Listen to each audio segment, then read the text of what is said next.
Well, good evening. It's the first Thursday of the month, again, August 2025. So, time for another live episode of Don't Talk TV. I'm going to switch things up a little bit this week. We've had some episodes in the past where I've had my volunteer PR guy, Richard, come from his lair behind the screen to in front of the camera so that you can see him, and he and I have a chat together. We're going to do that again this week. And hope that you enjoy. We got a number of interesting topics as always to talk about.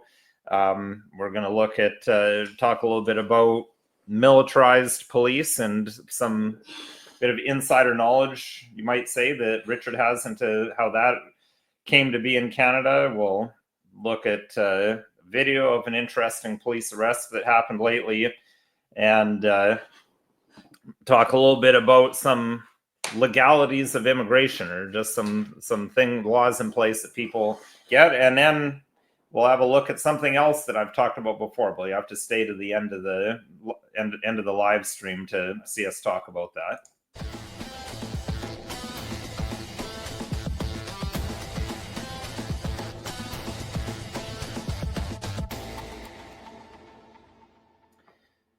Good evening. My name is Nicholas Wansbutt. I'm a lawyer in Stratford, Ontario, Canada, and welcome to Don't Talk TV, and welcome to my volunteer PR guy, Richard, who it's been a little while since we've had you on this side of the camera, Richard. I think it might have been that Christmas holiday where we were smoking out in the snow. Christmas of a couple of years ago was the last time. Episode 134 and 135, actually. Christmas of... That's why I pay you the big bucks of nothing to know these things. Well, you know, I try my best. What can I say? If viewers out there could do us a favor and comment if they can, we do apologize. Facebook, unfortunately, didn't go live. So those that were planning on watching on Facebook, I do apologize. There will be a rebroadcast Sunday morning. We are live on YouTube. If you are able to comment, let us know. For some reason, it said that comments were restricted. Nicholas, were you able to figure anything out on that end? No, nothing that either of us did, and I can't even find. We were both looking before the show. We couldn't even find an option to turn comments on or off, or the chat on or off. So I don't know if that's. I don't know if that's a YouTube thing. If YouTube's decided to shut us down on having a live chat or what, but. Yeah, I don't know. I don't usually by now we would see comments. We are, 3.5 minutes in with 5 viewers. Thank you for being with us. No comments as of yet. And I'm sure had they been able to when I asked, I'm sure they would have. So I would tend to say that we probably won't have comments this evening, unfortunately. Yeah, so we'll have to try to research that. And yeah, we'll definitely have to research. Anyway, we're here. So we got a few things to talk about. So Richard, maybe just give our viewers a little bit about yourself, because that was like 100 episodes ago and more that we last had you on. So. Well, my hair's a little bit different, that's for sure. I had a little bit longer hair than I did shorter hair than I did last time. My name is Richard Mitchell, as everyone knows. I am 40, soon to be 43-year-old father of 5. I have a previous life in youth corrections, social work, and working, specializing with youth. And my father, Robert W. Mitchell, in 1984 was the youngest police chief in, I believe at that time, Canadian history. I'm still working on finding those facts out for sure. Unfortunately, my father passed May of last year, and I'm still putting together some of those historical facts. He was very integral in what we now know as the police state. We'll get into that a little bit ahead in the show. But I work day job. I do construction, and nighttime I make the big bucks working for you, Nicholas, doing some volunteer PR work, trying to get my own business off the ground. So thank you for having me. Thank you for putting me in front of the mic and in front of the camera. It's definitely weird being on this side of a live episode, but again, I'm excited to have this discussion with you.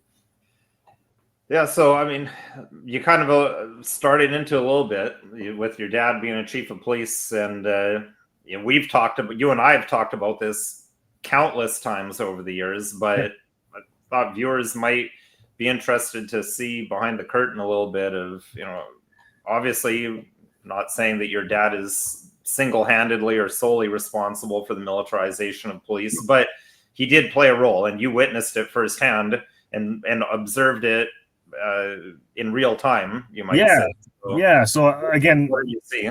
Viewers, keep in mind I was a child, so I mean it was a different perspective from things than it is now. But yeah, so my father started policing in 1971, and back in those days, they used the 6-shooter pistol, which is you load your bullets one by one, and then you. And late 70s, early 80s, he joined forces with a few like-minded individuals, and when he became chief, he joined forces with, I believe it was 13 or 14 other police chiefs, and basically with the WSIB claim that the 6-shooter wasn't a viable tool to work in the field, they were able to implement what we now know as the semi-automatic, I believe 9mm. Nicholas, you may know a little bit more about what a police officer carries on a regular basis than I do now. But basically, he brought all that in along with the long-range firearms. There was a situation where there was an individual out in the middle of a field. I believe it was in the town of Mitchell. And the police force didn't have anything powerful enough to scare the guy, basically. So my father went home to his own collection, got something, and came in. And then that basically was a prelude to him getting that. Simultaneously, he was again, those same 13 or 14 police chiefs or 15 police chiefs, they implemented the dark colored suits, the uniforms. They were all black. And back in my day, I remember the news reporters at my house because it was well before social media, and they were arguing with my father to the fact that it was too aggressive, it was too intimidating. Which is sort of breaking, but it's so ironic and funny to hear that was, that the media actually had a bit of a concern about that back then and were raising it, because I mean now that's just the way it is. Completely take it for advantage. And all while this was happening in the early 80s, late 80s, they were implementing CPIC. So that is what the officers have in their cruisers at their fingertips. At a glance of a key, they know everything they need to know. They were very integral. My dad was a part of that, bringing that into regular policing. Yeah, it is. Again, this is something that you and I talk about all the time. I mean, the whole, the switch from the friendly neighborhood policeman to people that you're supposed to be scared of. I mean, essentially, let's not mince words. When it's meant to be intimidating, all black, more tactical style. Yep. And I found it funny and ironic because I was in France not too long ago, and the police in France, just by the history of how police developed in that country versus how it developed in England, the police actually are military in France. Oh, wow. They're not like, you don't have that civilian police force thing in continental Europe. It tends to be actual military. Okay. And they look less like soldiers than Canadian police do now. Oh wow. Because they had their body armor on top of their shirts. And they didn't wear ties, but they didn't have all the magazines hanging off the front of their vest. They didn't have as much weaponry on them. Now a lot of them were carbines, like they were just carrying them around as they're doing their street patrol in the tourist areas, but they just weren't as heavily armed, and which is kind of ironic since they actually are military there. It's funny you mentioned that. I remember being at a Kitchener Rangers hockey game a couple years back, and I was there with a friend of mine, and one of my former high school friends came walking in. He's now a lot of regional police, and they were all tacticaled out. And I ran up without even thinking about it, because again, I grew up in an era that a police officer was my friend. I grew up with my dad. My uncles were all police officers. That's all that was in and out of my house. I ran right up to him, embraced him, hugged him, that whole 9 yards. And everybody around me in the entire auditorium looked at me like I was a lunatic. Yeah. Well, yeah, you're not supposed to be friendly with police. Now, that's a whole other debate. It would actually be really interesting to maybe one day have a police officer or someone who's really in favor of that for a bit of a discussion about like what model of policing actually works better. Why do you think it works better? Yep. It's hard to say because obviously society has changed. I mean, again, we've talked so many times, like the country the Canada of 2025 has almost no resemblance to the Canada of the 1980s and 90s. So there's maybe an argument to be made that because society's changed so much, they have to have this approach. You can't pull off the friendly neighborhood policeman the way you could back then. Maybe. I mean, and then maybe that leads to a broader discussion of like, well, maybe all the changes in society haven't been good. Maybe there's some stuff that was good about those old days. This isn't just me being old and nostalgic. I don't know, but there is the two sides, right? Because that I know I've have friends who are police officers or were police officers and got into it a little bit in the past, and they would say, well, we need to have all this stuff because the streets are so tough out there now. I mean, there's a bit of perception too, though. I mean, because a lot of police I talk to, they seem to have this belief of like, we could get killed anytime we go out on duty, which technically, yes. Although really any of us could say that. Any one of us could die in a car accident. On our I way work to construction. I could die at work any day. And arguably, I would say that you doing construction, you probably actually have a higher chance of dying at work than a police officer does. I mean, if you look at the statistics. If you look at the statistics, they would say, well, our job is way more dangerous because we've got to deal with criminals, etc. But really, I mean, fortunately, it's very rare nowadays for police officers to get killed in the line of duty. And when they do get killed, all the tactical gear in the world probably wouldn't have made a difference. Nope. Like, I'm just thinking of some of the last ones. Like, there was that one in Quebec where the guy shot the police through the door of his house. Yep. I mean, it just got the officer under the vest. I mean, she was all tacticaled out. Just where the bullet went. Like, you can't wear complete head-to-toe armor because you wouldn't be able to move. And my dad was for the intimidation factor. Like, that was his... He did it obviously politically correct, as speaking as the chief, as far as I can recall. But that was what he wanted. That's what they all wanted. That was because it was an era that was being shifted into this era that we now know. I believe in the mid 80s, early 90s, my dad knew when things were going to get worse. You and I've talked about it early on different episodes. Was it 1984, 1983 when the RCMP allowed the I forget the gentleman what his religion is or whatever, but say it again, sorry. Sikh. Put the badge on the turban and stuff. At that point, my dad said something's not going to be right, and that was his opinion, and so. I mean, I don't know if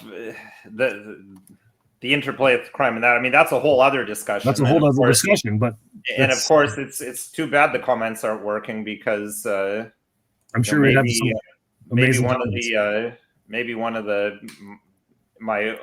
of my interlocutors in the comments box has been saying that I'm a xenophobe and whatnot. They'd say, well, here's another example of that. But I always think of it this way: flip it around. Mm-hmm. Say you and I went to India and say we're in a Sikh region of India and their police uniform involves a turban, and you and I say, no, we're not wearing it because that's, or say we belong to some religion where you can't wear a turban, and we're saying, no, we're not going to wear it. You need to accommodate us. Yep. I think most people would say, no, like that's like, you need to respect their, and I'd agree. Yep. When in Rome, do as the Romans do. That's right. Or in India, do their, like, if you're going to live there, I just think that's respectful to wherever you're living, be it 100%. India, China, Poland, like Zimbabwe, like wherever, Canada. Yep. Now again, people say it's racist, but I think if you think of it, but it wouldn't be racist for people in India or people in China or people in Africa. So, well, I know lots of females that have gone to those countries and they've abided by their laws and their rules, cover their hair, cover their skin, whatever the case may be, because that's the law of the land. And whether they agree with it or not is irrelevant. It's the law of the land. Yeah, and it's their land, so It's their land. right. Whether we agree with it or not is irrelevant, because that's not where our culture, where we came from. They have a right to have their own culture and their own rules. Yeah. And I just think that we have a right to have our own culture and our own rules as well. Yeah. But 100%. anyway, let's have a look, because I think that the whole topic of police intimidation segues nicely into this video we wanted to look at. It's true. It was posted on, well, probably a few places, but the one we have is from 6 Buzz TV, where a guy had the comfort of approaching police. Yep. Now, I mean, we'll talk about, different. There's a few aspects to talk about this, but as I understand the backstory, you can correct me if I'm wrong, Richard. The backstory is this guy. He came across a police cruiser that had been in an accident itself. The cruiser had hit, I believe, a post of some sort, and he had asked. He was driving by slowly with traffic, and he probably said it in a jokingly manner, and the police officer took it as a butt hurt. Challenging their authority. Yeah, what are you doing? What's going on? How something similar to that. But I'll let you play the video and so we'll play a bit of it. Maybe we'll stop we'll. Oh, we got no sound. Great. Oh yeah, because I got to turn the sound on. To my son before this, we were just curious as to what you guys were doing. The only questions I asked is, what are you guys doing? And then when you said we're working, I said, are you working on that? I don't have to answer. And you don't. So I was about to leave, and then you said I was detained. So I can't leave until I'm no longer. Well, she detained me because I said that was kind of a stupid choice to ram your vehicle into an immobile object. I detained you because I suspect you are under the influence. The person who just crashed their vehicle into an immobile object is suspecting me of being high right now. Okay. It does not make any sense at all. The fact that I detained you because your eyes are twitching. It's bright as ever. You're acting strange. You're approaching police officers, asking weird questions, and overall. You can probably see we're laughing as we're watching, but we're laughing partly because it's so obvious that this would happen. Yeah. And I think this is a direct piece of the whole that you're supposed to be intimidated by police, because now, you approached us and asked us questions. That's weird. You must be high, because people are intimidated by us. We don't expect them to approach us and ask us questions like that. It's true. But then, of course, I'm chuckling because I'm like, this is going to happen. This is also why you don't go and stick your nose into other people's business, including, I know people would say, well, police, they work for us. They're civil servants. Yes. But, you start sticking your nose into stuff, expect people to take umbrage to it. Wow. So let's watch a little bit more of this impaired. Now it's an impaired driving investigation, which I find is, interesting. It's to the point, this is so weird that someone would approach us that we're suspecting that you're stoned. Yeah. All totality of the situation doesn't seem like you're in the right state of mind. I've been doing this for 19 years, and not once has anybody approached me the way that. Usually people aren't so comfortable in the community to just approach police officers. 19 years 19 years would go back to Richard, the time frame you're talking about. I'm happy to be a trendsetter. No, you like to get confrontational with police. You guys are being extremely confrontational with me when the only question I asked was what you were doing. I'm not being confrontational. Once I had an answer, she crashed her vehicle. That's it. I was about now it's interesting, that the officers are accusing him of being confrontational. Right. Really, after she watching this, and this isn't me being anti-police. The guy seems like he's being pretty calm and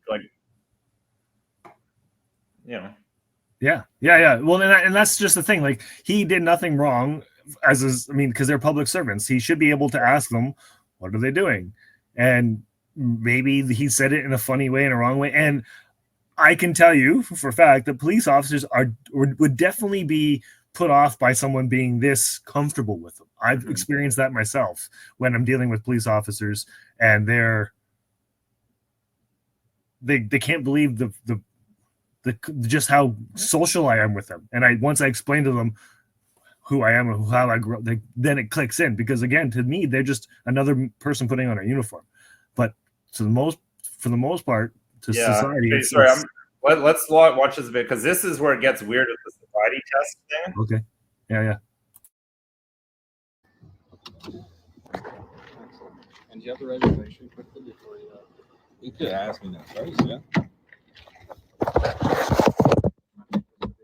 I don't know why you're trying to. That's like a big problem. I gotta go home and have lunch. I'm actually late for that.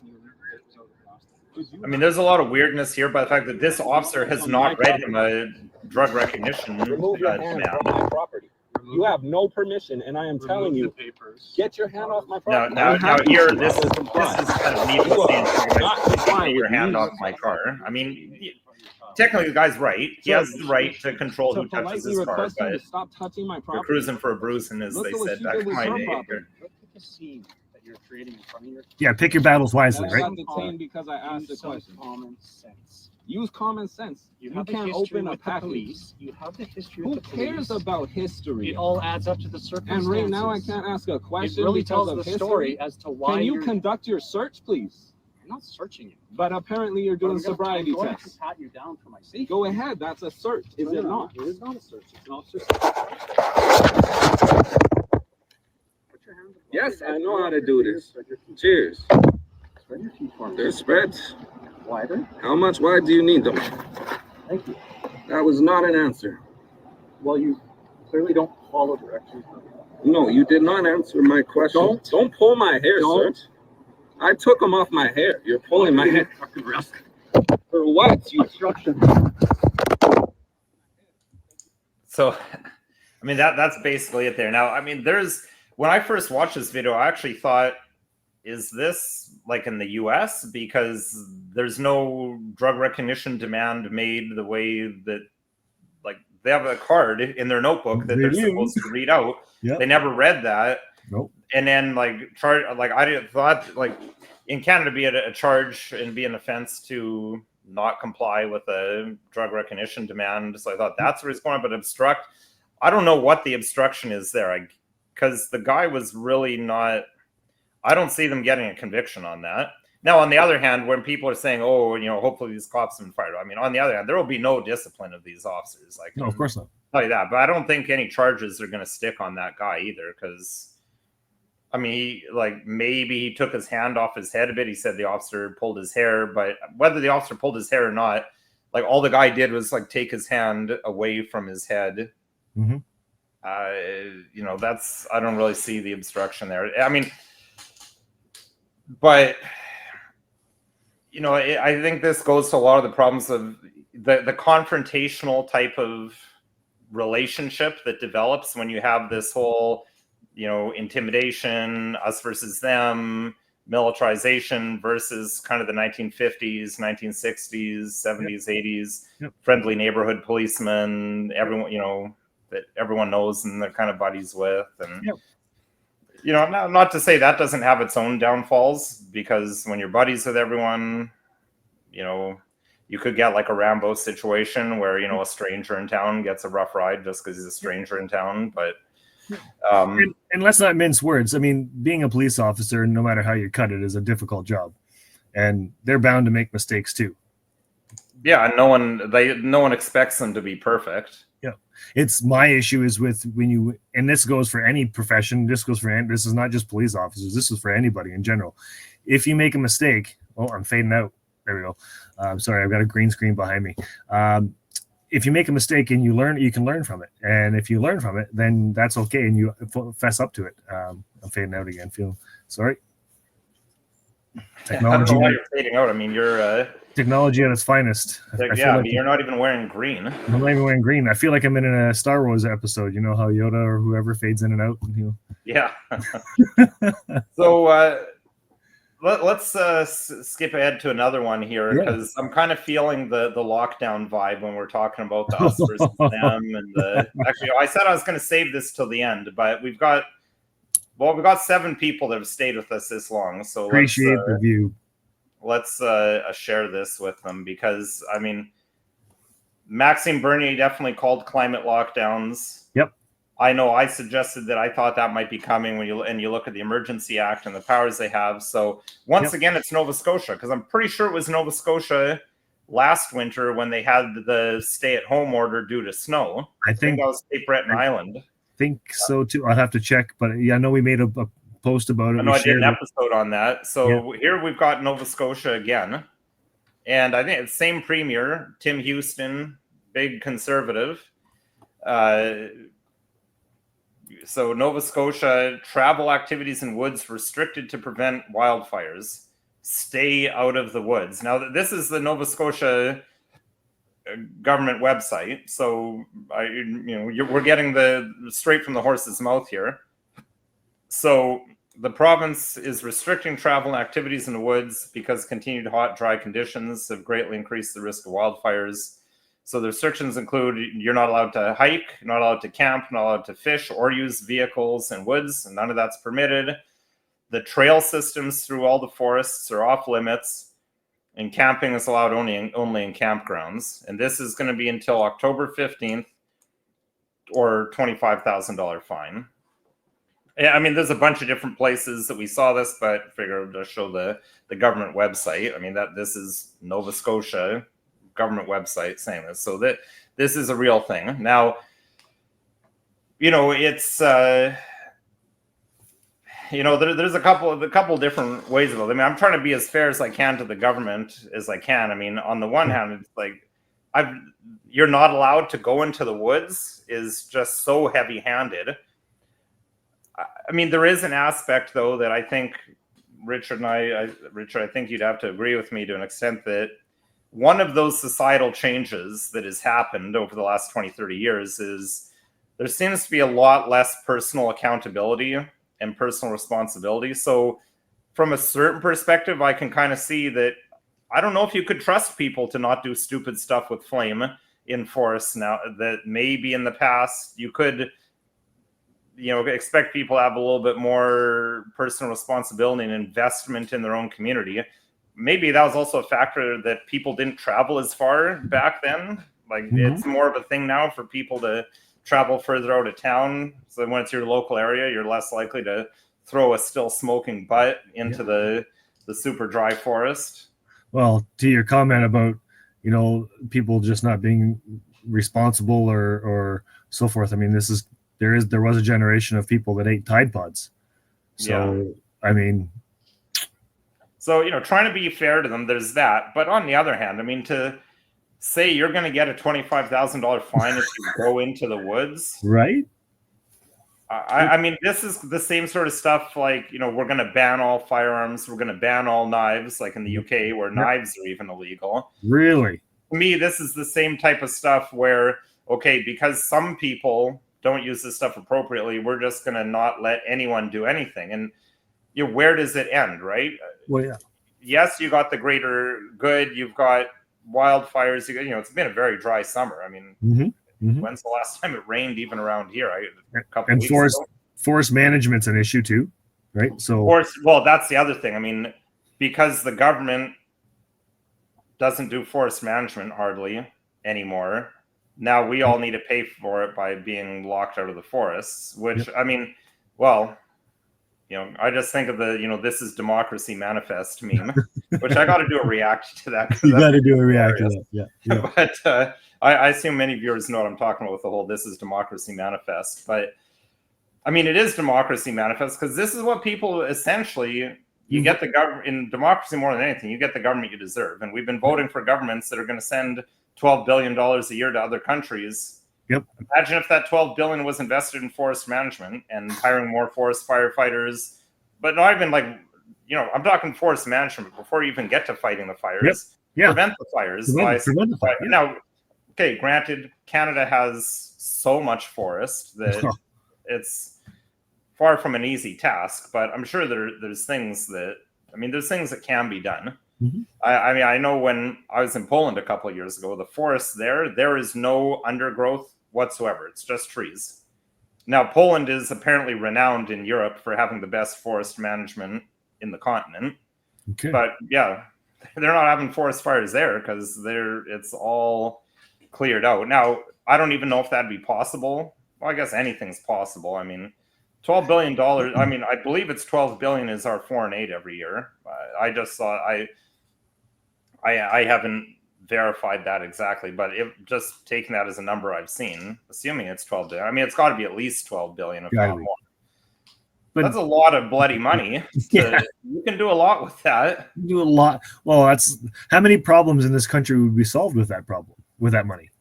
Yeah. And then, and we're not even talking about other things like, why, just some of the procedures that are covered by our public health. Like, some of these things, I mean, well, we won't even get into that. That's a whole other show. That's a whole other ball of wax. That's I a guess. whole other ball of wax. But what we're talking about, things that government spends money on, that, what if they spent this money on other things? I think that it's worth looking at. We talked about this. Anyone who's young or who has young people in their household. Richard and I both have younger people in our household who are trying to find jobs and finding it really hard to find jobs, especially those entry level kind of jobs that young people need, right? Fast food, construction, whatnot. All of our children, both Rich and I, all of our children born and raised in Canada, can't find a job, or extremely difficult. Yet, from fast food to construction, employers turn more and more to temporary foreign workers. And, we're just looking at CBC here, but I mean, this is talk about numbers, but, then you get into, how many people the government is letting in. And, well, as you can see there in that graph, every sector has increased. Yeah. And I mean, maybe I don't, there's obviously not that much of a labor shortage of young people. Like, I think unemployment under 25 is very high right now. Like 7% or something like that. And I think the average across Ontario is like 8%. Or I could be wrong. Unfortunately, we don't have comments for someone to correct me, but I know it's ridiculously high. Yeah. And, citing a labor shortage, the government doubled the proportion of low-wage workers businesses could hire through this program, where they don't need to do economic impact studies. And then the stuff where the benefit stability, workers' permits are tied to their employer. Richard, maybe you could speak to this, because you're talking to me a bit about how this can make these people almost like indentured servants to these businesses. Yeah, so it's bad for the Canadians, but it's bad for the people that are being brought in as well.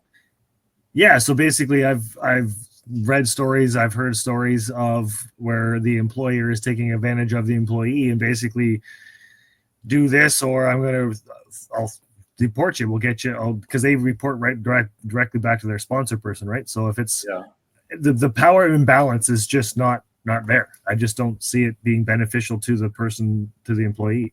Right. But then we get it, back to the money issue, where I was talking about things that our government spends money on. So this is a fact checking saying about how claims about wage subsidies are misleading. But let's see what they.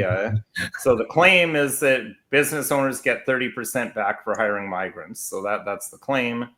And then so they say it's misleading because they say, well, there's different state now. But here's the interesting part. I mean, they acknowledge that these wage subsidies exist. They just say it's misleading because people are suggesting that it's across the board. But they're saying the Work BC wage subsidy, for example, employers would receive a 50% wage subsidy up to $500 weekly for the first third of a work period, and 25% for the second period, 15%. So, and then they look at employers in Newfoundland and Labrador. They can get these subsidies, $12 an hour for 28 weeks within a 42-week employment period.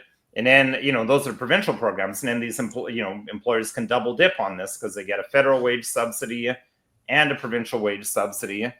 So, it allows employers to hire Canadians, so 50% to 100% of the minimum hourly wage can be covered. Mm-hmm. So, the article saying, oh, this is misleading. I mean, it's misleading because as you look at these numbers, it's a lot more than 30%. Yeah. Maybe it averages out to 30% over the course of a year because they're saying, it's starts at 50, goes down to 25 with the BC one. But I mean, this is vast sums of money that are being outlaid by the government, and it's just crazy. Like to me, it's crazy. Like your taxpayers are paying private companies to hire non-Canadians when there's Canadians who need jobs and can't get the jobs. I don't even understand the logic. I mean, why should taxpayers be paying anyone's wages other than civil servants? Like these companies, it's not like Tim Hortons is losing all kinds of money because they didn't have wage subsidies. Tim Hortons is making, I'm sure they're making a killing whether they've got wage subsidies or not. Like and of course they'll take them. Like what, they're going to say no? From a business standpoint, it makes sense, right? I don't even know why I'm still fading. I'm sorry, guys. I don't from a business standpoint, it makes sense. Why would I hire a Canadian and pay full rate when I don't have to? Yeah, when you can hire someone who's not from Canada and pay less and make more profit.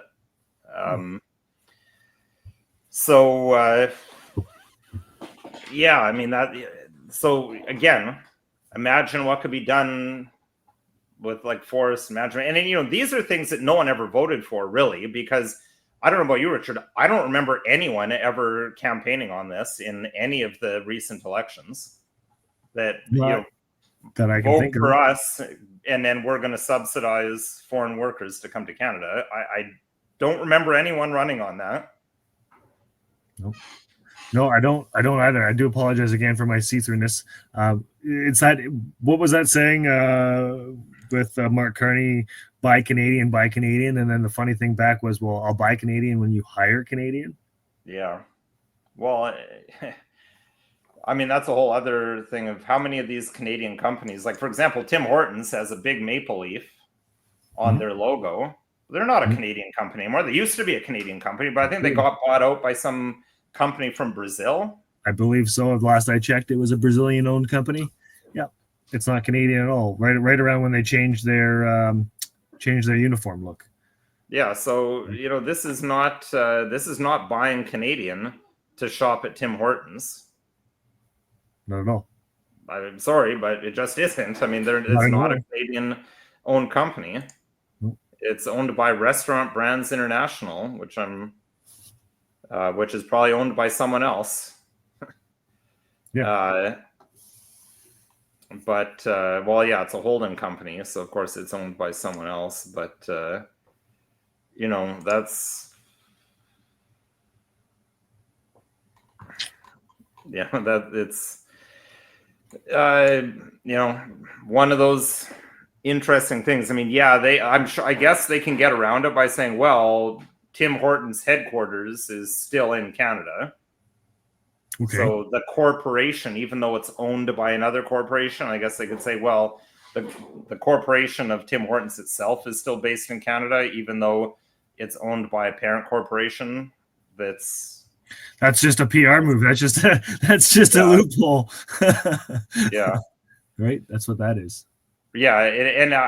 But I mean, it's a loophole that I don't think anyone could sue them for misleading by saying they're a Canadian company, because they'd be in law, they'd probably say, well, no, by law, we actually are a Canadian company because Tim Hortons itself is still based in Canada, even though it's owned by an umbrella corporation that's outside the country. But law aside, I think like it isn't really really Canadian, but anymore.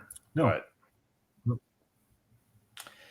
But anyway, it's really too bad that we couldn't have any comments going on. We're going to have to look into that to see what happened. Maybe the only thing I looked up is it's something that can only be done when the live stream is set up. So maybe YouTube changed their default settings, that it's default off, and we need to look at that to make sure it's set for next time. But well, that's why you pay me the big bucks, right, Nicholas? Volunteer PR guy here.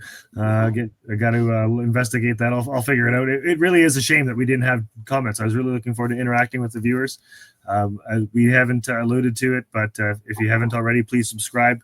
We're getting close to the 10,000 mark. Help us hit that. And like, share, comment. got too excited to get into talking about the militarized police that I forgot to try and remind That's people about mugs and liking, sharing, and subscribing. So That's okay. I think that's a good place to wrap it up. One downside of doing it Thursdays is sometimes I can be, it's kind of getting near the end of the week, getting a little bit tired. So I guess we'll end it here, and next month we'll get the chat back on by hook or by crook. We'll figure out how to get that going. But thanks to all of you who did watch.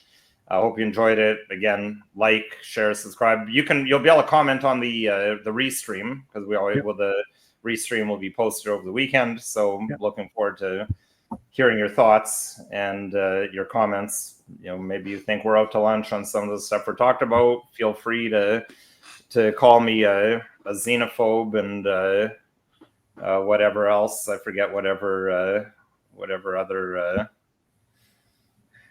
commentaries there were.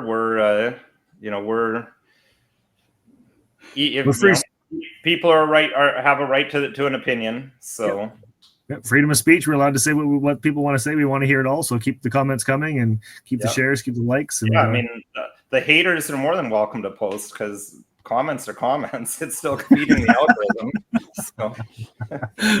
algorithm. All right. Thank you, everyone, for watching. Yeah, as always, this video is not legal advice, so I've always got to put that disclaimer on there. If you need legal advice, call a lawyer. My number is down below. Show recommendations, topics like to see us cover, we're always open to that. So remember, don'ttalktv@protonmail.com, because sometimes people will email my law firm address, and you're most likely not going to get a response if it's Don't Talk TV related there, just because I'm too busy dealing with other stuff. Different people view or monitor those emails. And again, as we were saying, please like, share, subscribe, comment if you enjoyed this, found it all helpful, interesting.